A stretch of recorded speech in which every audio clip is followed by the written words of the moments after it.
Bismillahirrahmanirrahim. Falënderimet dhe lavdrimet i takojnë Allahut, krijuesit të gjithësisë. Vetëm atë adhurojmë dhe vetëm prej tij ndihmë dhe mëshirë kërkojmë. Salavatet, selamet, përshëndetjet tona më të përzemërta ja dërgojmë Muhammedit alayhis salatu wassalam, familjes tij të pastër, shokëve të tij të ndershëm dhe gjithë atyre të cilët e ndjekin dhe pasojnë rrugën e tij deri në ditën e gjykimit. Elusë Allahun Azza wa Jall me emrat e tij të bukur dhe atributet e tij të larta na bëj prej pasuesve të sinqert të rrugës Muhammedit alayhis salatu wassalam. Elusë Allahun Azza wa Jall na jep iman në zemrat tona, të izbukuroj zemrat tona me iman, me vepra të mira, me vepra që e kënaqin Allahun dhe na afrojnë mëshirës tij.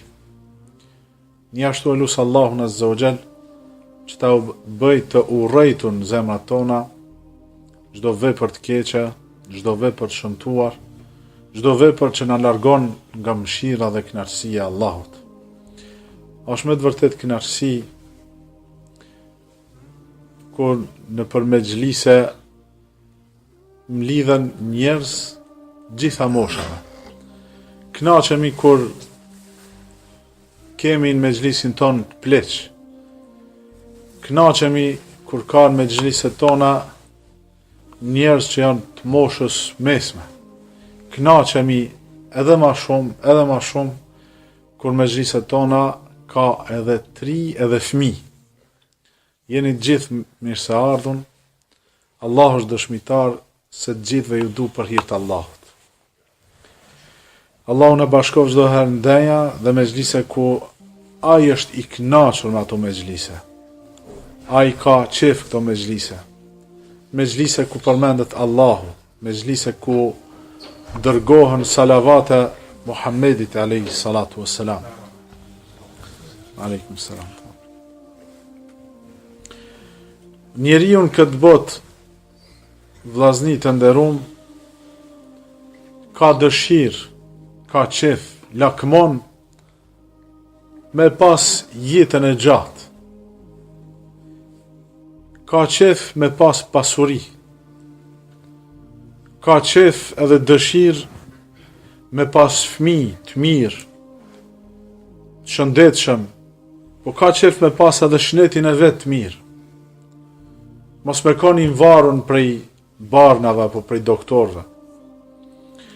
Edhe gjitha këto janë shkaqe që bëjnë njeriu të lumtur.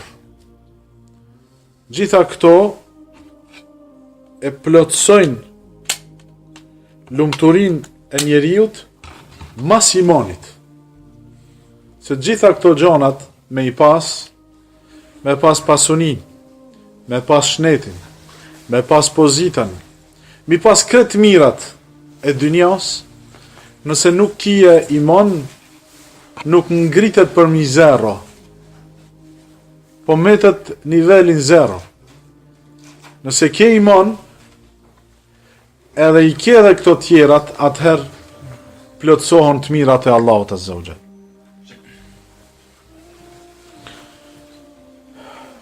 Pra, njeriu lutet që Allahu Azza wa Jall me ashtua pasurin. Lutet me ashtua fëmijët e hajrit. Një ashtu edhe pejgamberi alayhis salatu wassalam është lut edhe kërkoi ke Allahut Azza wa Jall që t'i ashtoj ato. Po është diçka tjetër. Ai ka kërku që dhe ne duhet hecim hapave ti, ai ka kërku për Allahut Azza wa Jall me dhon bereqet. Me bekue, me i dhon bereqet që ato çka Allahu Azza wa Jall ja ka dhon. Pra, pasuri quhet kur ajo është e bereqetshme. Kur nuk ka bereqet, kur nuk është e pasunia të të mirat e Allahut, kur nuk janë të bekume, ato shkojnë e vinë edhe nuk e heton edhe nuk knaqesh për atyre të mirave që t'i ka dhënë Allahu azza wa jall. Tema sot për çka do të folim është çka e shton bereqetin. Çka e shton bekimin e Allahut. Prej fillimit duhet ta kuptojmë se çka do të thonë fjala bereqet apo bekim. Me bereqet dhe bekim nën kuptojmë zbritjen e mirësive të Allahut. Zbritjen e mirësive të Allahut në ndonjë gjë. Kur ajo bjen, kur ajo zbret, jep fryte të mëdhaja. Pakicën e shton edhe bën dobishme.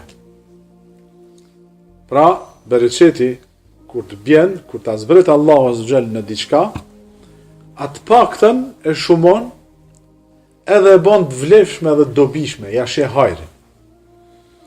Kush analizon gjendjen e njerëzve, mund ta kuptoj drejt kuptimin e bereqetit. Nëse i analizojmë pak gjendjen e njerëzve, e shohim se cili ka bereqet në jetën e tij, në pasurinë e tij, në shëndetin e tij, në shoqërinë e tij, edhe te ata që nuk e kanë bereqetin. Për shembull, ka disa njerëz që kanë pasuni të mëdha, kanë miliona, por nuk janë të lumtur, ato milionat nuk e bëjnë të lumtur. Tër ditën lodhen dhe raskapiten tu i mledh ato, e tër natën i llogarisin ato të holla që i kanë fituar gjatë ditës, edhe bëjnë plane se si me e shtua atë pasuni. Dhe kështu vazhdojnë derisa t'i zërë vdekja. Pa u kënaqur asnjëherë, pa u kënaq asnjë ditë, edhe pa i shfrytzu atë pasuni që e kanë. Këta njerëz kanë pasuni, kanë pas pasuni, por nuk kanë pas bereqet. Për një njeri që e kam njoft, nuk kam pas muhabet, kështu po e njifshin njerëzit, edhe unë prej atyre një gjuhë, thojshin ky fiton shumë pare. Sa fiton? Sikur për jap një shifër kështu, i fiton 10.000 euro. Po, shumë po fitoj. Po, fiton 10.000, po i harxhon 12.000. Që një njeri, një familje, nëse i kishte 1.000, kishte jetua shumë mirë. Ai 10 i fiton, po 12 i harxhon. Kjo do të thonë se nuk ka bereqet në pasuninë e tij. Ka disa njerëz tjerë që nuk kanë pasuni, e kanë një rrogë të vogël, po ato që e ka e shfrytëzon të mirë, edhe kënaqet me to. Nuk ka të ardhuna të mëdhaja, po asgjë nuk i mungon. Nëse një i varfër ja zgjat dorën për me i kërku ndihmë, ai asnjëherë nuk ja kthen dorën thatë. Ndërsa ata të parët, nëse ju kërkojsh ndihmë, fillojnë të ankohen derisa të shtin gjynah edhe thush ti koke për ndihmë. Andoshta ai është milioner, ka pare shumë. Po, zemrën e ka të varfun, edhe ai kur nuk ngihet. Ndërsa ai që ka bereqet, ai me pak pasuni, ai kënaqet edhe është falendërues te Allahu azza wa jall. Shembull tjetër, ka njerëz që i kanë 10 fëmijë, po asnjë nuk e ka të hajrit. Asnjë nuk e ka të bekuar dhe të bereqetshëm. Nuk i kryjnë asnjë obligim ndaj Allahut, po as ndaj prindërve të tyne. Nuk i sjellin në familje vetëm se probleme edhe gjonat mrapshta. Për një grua që në vendlindjet tonë atje ma herët nuk ka pas lyps rrugëve. Nëse janë kanë 1, 2, 3 në qytet të madh. E o kanë një grua që lypke edhe u ankojke, bërtitke, të i kam dhim të anekne. Edhe këtë e njifshin se nuk kishte shumë, sot s'mundesh me i njoft, se ka shumë. Thojshin për atë grua që 4 djemi ka pas në Zvicër. Ajo vetën ka jetuar në një shtëpi të vogël dikund, edhe nuk ka pas as me hangër. 4 djem Zvicër, gjithë me punë e kështu, pasuni punojnë po, ama këti harxhojnë harame. Atë shumë që u kam mbyll syt harami, sa që s'mundën me i qu, mi asigurua 4 veta bukën një nanës. Ajo detyroj ke me dal rrugëve me bërtit e mu ankuani. Këta 4 djem po, të pa bereqetshëm. Jo të hajrit, jo të bekum. Tjetëri ndoshta e ka një fëmijë, po është i hajrit, është i respektueshëm ndaj prindërve, i ndihmon ata, martohet, bën fëmijë dhe i kënaq prindrit. Ka disa njerëz tjerë që kanë kerra të mirë, ka kerrin luks, por nuk ka bereqet në ta. Nuk e shfrytëzon për punë të hajrit, për punë të mira, e ma vetëm për veti, e ruan kujdeset për ta.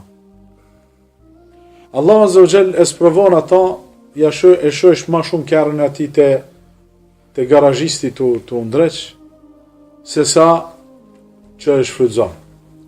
S'ka bereqet. A ka nëjë tjetër që e ka një kerë të vogël veç benzini qëtë, edhe s'nalët hiq, brum.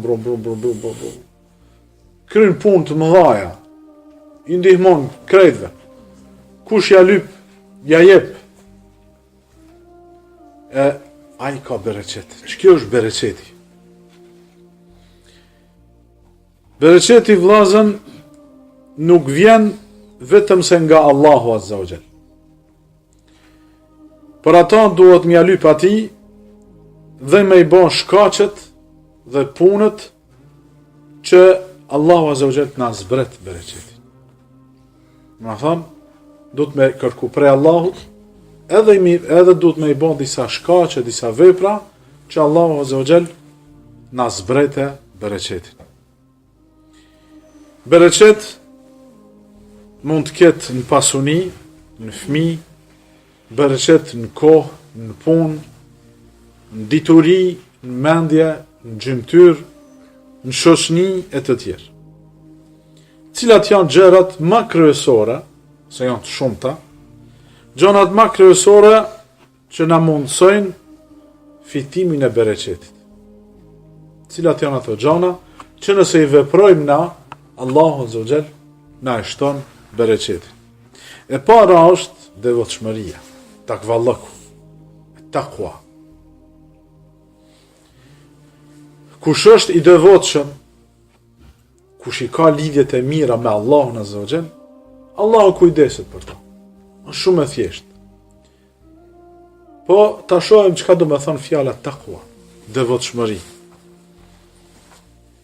Dietarët e kanë kanë dhënë definicione të ndryshme, e do t'i përmendim disa që janë më kryesore. Mbrojtja e vetës nga mëkatet, duke i vepru urdhnat e Allahut dhe duke u largu nga gjërat që i ka ndaluar Allah. Ç'kjo është devotshmëri? Me mbrojt veten nga mëkatet, nga gjunahet, duke i vepru urdhnat e Allahut dhe duke u ndalu nga ndalesat e Allahut. Ç'kjo është devotshmëri nëse e realizon këtë? Një tjetër definicion thot, të vendosish pengesë mes teje edhe gjërave që Allahu Azza wa Jall i ka ndaluar. Kjo është takwa, që vjen prej fjalës wiqaya apo mbrojtje, me mbrojt veten prej mëkateve. Është edhe një definicion që e ka thonë Imam Aliu radiallahu anhu, A I thot, at-taqwa al-khawfu min al-jalil, wal-amalu bit-tanzil, wal-rida bil-qalil, wal-isti'dadu li yawmi ar-rahil. Çka do të thonë? Devotshmëri është kur të frigohesh vetëm prej Allahut. Kur të frigohesh vetëm Allahut azza wa jalla. Kur të punojsh me shpallje, me Kur'an edhe me sunet. Kur të veprojsh me Kur'an edhe me sunet. E dyta. E treta, war-rida bil qalil, edhe me u kënaq me pak, me ato që ta ka caktuar Allahu azza wa jalla. Edhe nëse është pak, me u kënaq. E treta, edhe e katëra, wal isti'dadu li yawmi ar-rahil, edhe përgatitja për ditën e gjykimit, përgatitja për jetën tjetër. Këto katrat e përbëjnë fjalën e taqwa.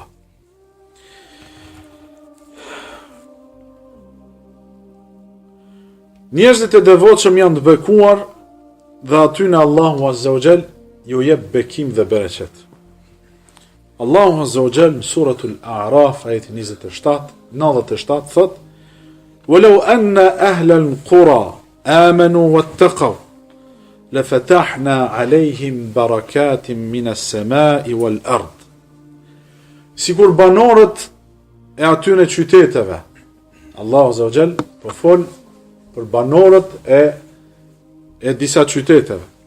Sikur banorët e atyre qyteteve ti kishin besu Allahut azza wa jall, ti kishin frigu Allahut, kishin qenë të devotshëm ndaj Allahut azza wa jall, ne do t'u dërgonim bereqetet prej tokës dhe prej qiellit. Pra sikur njerëzit ti frigojnë Allahut, ti kishin besu Allahut, edhe të kishin qenë të devotshëm, Allahu azza wa jall do ta kishte çuar bereqetin e të mirat e tij prej tokës edhe prej qiellit. Dërsa në ajetin tjetër, në surat Talaq, ajeti 2 dhe 3 thot Allahu azza wa jall: "Wa man yattaqillaha yaj'al lahu makhraja wa yarzuqhu min haythu la yahtasib." Ati që i friksohet Allahut, ai i cili është i devotshëm ndaj Allahut, Allahu do t'ja gjej rrugdaljen nga çdo vështirësi. Për çdo vështirësie që është, Allah azza wa jall do t'ja gjejë zgjidhjen edhe do t'i ndihmojë për me dal nga ajo vështirësi. Dhe do t'ja shtoj riskun atij, do t'ja jep furnizimin prej nga nuk e pret. Bëhu i devotshëm edhe mos ki gojlë. Ki frik Allahun edhe as kuj tjetër, Allahu kujdeset për ty. Disa njerëz janë anku te një dietar, sikur që po ndodhen edhe sot, edhe çdo herë ka ndodhur. I kanë thonë: "O hoxha ynë, jo në rrit shumë çmimet e ushqimeve, veshmbathjeve, të mallrave në përgjithësi. Jo në bërë shumë shtrejnë, s'po mundi me i ble." A dini çka ju përgjigjet ai? Subhanallah, që kur nuk të shkon mendja. Thot, zbritni çmimet me devotshmëri. Bëuni të devotshëm, Allahu azza wa jall do t'ja uçon në riskun, edhe pse i kanë ngrit çmimet ata, ju nuk keni me marrë vesh. Ose do ta sjell Allahu azza wa jall në një farë mënyre që ata kanë me ul çmimet. Pa çdo sen devotshmëri. Zbritni çmimet me devotshmëri. Subhanallah. Pra kjo është një prej kushteve që, apo prej shkaqeve që e marrim, e fitojmë bereqetin prej Allahut azza wa jall. Gjona e dytë është leximi i Kur'anit. Leximi i Kur'anit e shton bereqetin. Allahu azza wa jall tregon se Kur'ani është vetë bereqet. Kur'ani është i bekuar. Allahu azza wa jall thot kitabun anzalnahu ilayka mubarakun liyadabbaru ayatihi walyatadhakkara ulul albab. Ky është libër, ky Kur'an është libër që ta zbritëm ty, i begatshëm, i bereqetshëm, i bekuar, që të i studiojnë argumentet e tij, që njerëzit të i studiojnë argumentet e Kur'anit, dhe që të marrin mësim prej tij ata që kanë mend. Allahu Azza wa Jalla ka zbrit Kur'anin, është i bekuar, është i bereqetshëm për ata të cilët e lexojnë, e studiojnë edhe veprojnë me ta. Në ajetin tjetër Allahu Azza wa Jalla thot: "Wa hadha kitabun anzalnahu mubarak." Dhe ky libër, Kur'ani që zbritëm ne, është i bereqetshëm, është i bekuar. Pra Allahu Azza wa Jalla e ka zbrit Kur'anin bekim për besimtarët. E si besimtarët mos ta lexojnë ata? Allahu Azza wa Jalla na e ka prunë të mirë, na e ka dhënë të mirë. Qysh është e mundshme që na atë mirë mos me marrën edhe mos me shfrytzu? Është për të mirën tonë, është udhëzim për ne. Leximi i Kur'anit sjell shumë të mira, edhe na ruan prej shumë të këqijave.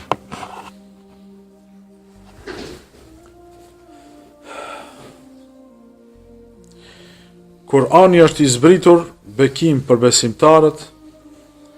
Kush e lexon, kush e studion, kush i mediton ajetet e tij, ai ka përfituar nga ky bereqet, dhe Allahu do t'i jashtoj atij bereqetin dhe të mirat. Pejgamberi alayhis salatu wassalam në hadithin që e transmeton Imam Tirmidhiu thot: "Iqra'ul Qur'ana fa innahu ya'ti yawm al-qiyamati shafi'an li ashabihi." Lexoni Kur'anin, sepse ai do të ndërmjetësoj ditën e Kiametit për ata që e kanë lexuar. Kur'ani do të ndërmjetësoj për ty ditën e Kiametit. Do të thotë: "O Allah, ai më ka lexuar, ai e ka kaluar një kohë gjatë duke më lexuar mua, falja mëkatet, më shiroj ata." Kur'ani do të jetë shafi', do të jetë ndërmjetësues te Allahu Azza wa Jall për lexuesin e Kur'anit. Në hadithin tjetër, pejgamberi alayhis salatu wassalam thot: "Yuqalu li sahibi al-Qur'ani iqra wartaqi warattil kama kunta turattilu fi ad-dunya fa inna manzilaka 'inda akhir ayatin taqra'uha." I thuat lexuesit Kur'anit, hafezit, atij që ka mësu pjesë gjata të Kur'anit, apo e ka ditë këtë Kur'anin përmendsh, masi të hyje në xhennet, i thuat lexuesit Kur'anit, lexo dhe ngritu në shkallët e xhennetit. Lexo, warattil, dhe lexo ngadalë, se sa të lexojsh ngritesh, edhe nalësh në atë ajetin ku je nalë në dynja.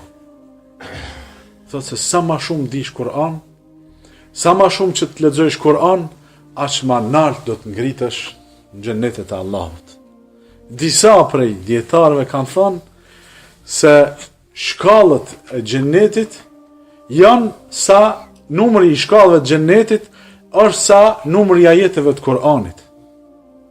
Pra ai që e di Kur'anin përmendsh komplet e di, ka vepruar me ta, ai do të jetë në pikën më të lartë të xhenetit. E sa më i lartë që të jetë xheneti, aq më i mirë është.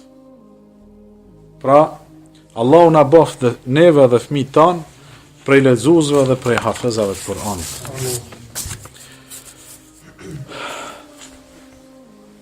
Nëntra, korrektësia në shitblerje. Me kon korrekt në tregti, e sjell bereqetin prej Allahut Azza wa Jall. Sa të shumët janë tregtar, ata tregtar që shesin mallin e tyne me gënjeshtra, me rrena. Betohet 100 herë që mallin që e shet ajo është i mirë, është original, është taze. Sa t'ja kthej shpinën, dele kundërta. Tregtari i keq e shfrytëzojnë nevojën e njerëzve edhe i mashtrojnë ata të u betuar, bojnë betët, wallahi është i mirë, wallahi është taze, wallahi është. Sa t'ja kthej shpinën, del ndryshe. Sa të shkojsh me e qelë, del tjetër. Këtë ndryshe prej fjalëve. Ta është verës, kur ishim në Kosovë, vllau tha kalova në pazar, shkova për do punë tjera, peshon jonin të bërtit që po shet bostan, shalqin. Bostanin e mire, kom, si sheqeri, anina, krina, kuq, si gjaku, si ta përzin ata me ato fjalet e tyne. Tha, s'pat anijet me ble, po prap unalën i mora ja, 5-6.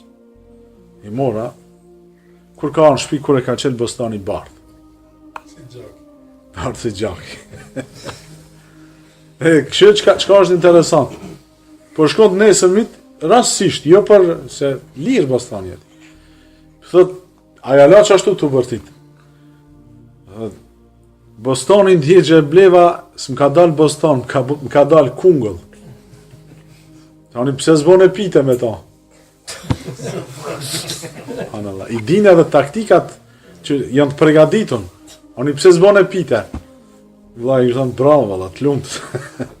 Edhe po dish me rra, edhe po dish me umbrojt. Apo ai tjetër për shembull, ta shet një kerr, del katastrofë. Nëse nuk e di njëri, shitsi, nëse nuk e di që ka problem, nuk ka problem, nuk është përgjegjës. Po nëse e di që ka problem, edhe e shet pa i tregua, kjo është e ndaluar. Edhe për këtë do të shihni hadithet se sa të ashpra janë për mashtruesin në shitje. Janë shumë të ashpra, subhanallah. Edhe nëse kur ta blesh kerrin e del katastrofë, shkojsh i thush, kerrin me makeshit ka dalë këtë telashe. Thot normal, s'ke ble kerr të ri. Ma prap ta gjatë. Thot kerrin ti 30.000 euro dhe ke ble për 1.000 euro, për dush me dal i mirë. Më thonë edhe aty ta gjen e ka një përgjigje për me të blokua dhe s'ki qka bash, të ke fund bash razi e gjush ata dhe kur gjo kërkujt. Rasulullah sallallahu aleyhi wasallam thot, si kur tregtarët kishin qenë korrekt në shitblerin e tyne, Allahu do të kishte zbrit shumë bereqete.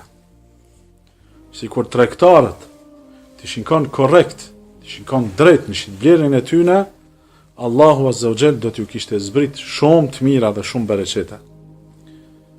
Në hadithin tjetër, pejgamberi alayhi salatu wasalam, ky hadith me ditë tregtarët, ata që vjedhin, që mashtrojnë, po edhe ata që nuk e bëjnë këtë punë, duhet me pas çet hadith përpara edhe me u frigua kur tani. Allahu azza wa jall nuk i flet në ditën e kiametit. As nuk e shiqon, e as nuk e pastron, nuk ja falën mëkatet. Përkundrazi do të dënohet me dënim të dhëmshëm. E kanë pyet pejgamberin alayhis salam, kush është ai ja Rasulullah? El munfiqu sil'atahu bil halif al kadhib. Ai cili e shet mallin duke u betuar rrejshëm. Hadithin e transmeton Imam Muslimi. La yanzuru ilayhi, as nuk e shiqon, as nuk i folën, as nuk e pastron, edhe ai do të dënohet me dënim dhëmshëm. Sahabët janë frigu, ja Rasulullah, kush është ai? Thot, ai cili e shet mallin e tij të u betuar rrejshëm. Dërsa për tregtarët e drejtë, që ka thonë pejgamberi a.s. për përmendin një hadith që Imam Tirmidhiu ka përmbledh në sunenin e tij, hadithi është hasan, thot at-tajiru as-saduq al-amin ma'a an-nabiyyin was-siddiqin wash-shuhada. Tregtari i drejtë, tregtari besnik do të jetë në xhennetet e Allahut me pejgamberët, me burrat e drejtë edhe me dëshmorët. Subhanallah. Pse është e vështirë? Në tregti është e vështirë me kanë i drejtë. Për ata që jin të zanatit kësaj punës, duhet me kanë shumë të kujdesshëm. E nëse bën të kujdesshëm edhe mundohen me kanë të drejtë sa është e mundshme, ata do të mërrin gradat mëdha te Allahu azza wa jall. Pra pejgamberi alayhis salam po thot, ma an-nabiyyin me pejgamber, o siddiqin me burrat e drejtë, sikur Abu Bekri që ka qenë siddiq, o shuhada edhe me dëshmorët që kanë dhënë shpirtin për hir të Allahut azza wa jall. Pra tregtari i drejtë e fiton bereqetin dhe bekimin e Allahut me shitblerjen e tij nëse është besnik dhe i drejtë. Nën 4 që shtojnë veprat që shtojnë bereqetin, e fitojmë bereqetin e Allahut është lidhjet familjare, silatur rahim, me i majt lidhjet familjare, me kanë të kujdesshëm. Një prej shkaqeve që shton bereqetin në çdo gjë është ruajtja e lidhjeve familjare. Pejgamberi alayhis salatu wassalam thot: "Men sarrahu an yabsut Allahu fi rizqihi wa yansa'alahu fi atharihi falyasil rahimahu." Kush dëshiron që Allahu azza wa jall t'ja shtoj bereqetin, t'ja shtoj mallin, t'ja jep të mirat e tij dhe t'ja zgjas jetën, edhe jetën me azgjat, thot le t'i ruaj lidhjet familjare. Ki kusheri, ki teze, ki daj, që ndoshta i keni rralluar vizitat, i keni rralluar telefonatat, apo për ndonjë shkak, për ndonjë problem, për ndonjë mosmarrveshje, jeni ftohtë dhe i keni kaput lidhjet, na që i lexojmë këto ajete, këto hadithe, na duhet me kon të parët për me shku me i vizitu, për me fitu këto të mirat e Allah. Pra, mos të nguroja asnjani, edhe nëse ata kanë pas gabim, ti e bësh këtë për një qëllim tjetër, ti e bësh për hir të Allahut azza wa jall, shkojsh i vizitojsh, ose të paktën, nëse janë larg, marrësh telefonin edhe i thirrësh, interesohesh për ta, i pyesish, se kjo është prej silatur rahim. Silatur rahim është marrëdhëniet apo lidhjet familjare me kanë i kujdesshëm. Kush dëshiron që Allahu azza wa jall t'ia shtoj pasuninë dhe t'ia zgjas jetën, le t'i ruaj lidhjet familjare. Allahu azza wa jall na ndihmoft që të bëhemi devotshëm, që ta lexojmë Kur'anin, ta studiojmë, ta meditojmë dhe ta mësojmë ato përmendsh. Allahu na mundsoft, na ndihmoft që të jemi korrekt në çdo send dhe na mundsoft që t'i ruajmë lidhjet familjare. Allahu na shtoft bereqetin pasuni, në fëmijë, në shëndet, në punë, në kohë dhe në çdo gjë. Allahu na i dhash të mirat në dynja edhe në ahiret. Allahu na dhash sinqeritet në thonje edhe në vepra. Allahu është përbleft vllazni për vëmendje. Walhamdulillahi rabbil alamin.